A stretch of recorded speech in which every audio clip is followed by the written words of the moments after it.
बिस्मिल्लाहिर्रहमानिर्रहीम। एक दफ़ा एक मुल्क का बादशाह बीमार हो गया।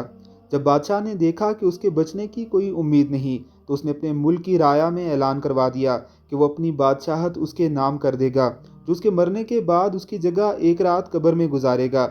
सब लोग बहुत खौफजदा हुए, कोई भी ये काम करने को तैयार न था। इसी दौरान एक कुम्हार, जिसने सारी ज़िंदगी कुछ जमा ना किया था, उसके पास सिवाय गधे के कुछ ना था।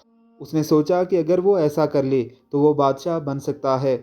और हिसाब किताब में क्या जवाब देना पड़ेगा, उसके पास था ही क्या, एक गधा और बस। सो उसने ऐलान कर दिया कि वो एक रात बादशाह की जगह कब्र में गुजारेगा। बादशाह के मरने के बाद लोगों ने बादशाह की कब्र तैयार की और वादे के मुताबिक कुम्हार खुशी खुशी उसमें जाकर लेट गया। लोगों ने कब्र को बंद कर दिया। कुछ वक्त गुजरने के बाद फरिश्ते आए और उसको कहा कि उठो और अपना हिसाब दो। उसने कहा कि भाई, हिसाब किस चीज़ का, मेरे पास तो सारी ज़िंदगी था ही कुछ नहीं सिवाय एक गधे के। फरिश्ते उसका जवाब सुनकर जाने लगे, लेकिन फिर एकदम रुके और बोले, ज़रा इसका नामा-ए अमाल खोल कर देखें, इसमें क्या है। बस फिर क्या था।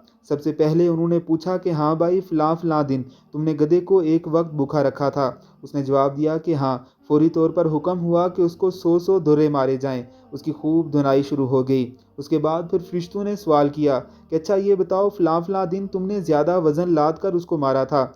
उसने कहा कि हाँ। हुक्म हुआ कि उसको 200 धुर्रे मारे जाएं। फिर मार पड़ना शुरू हो गई। घर सुबह तक उसको मार पड़ती रही।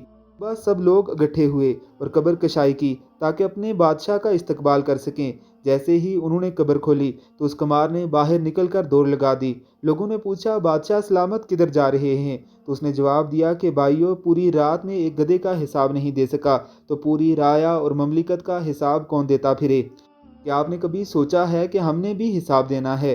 पता नहीं किस किस चीज़ का हिसाब देना पड़ेगा, जो शायद हमें याद भी नहीं है। सबक आमोज फर्जी हकायात होती हैं, समझने वाले इनसे बहुत कुछ समझ जाते हैं।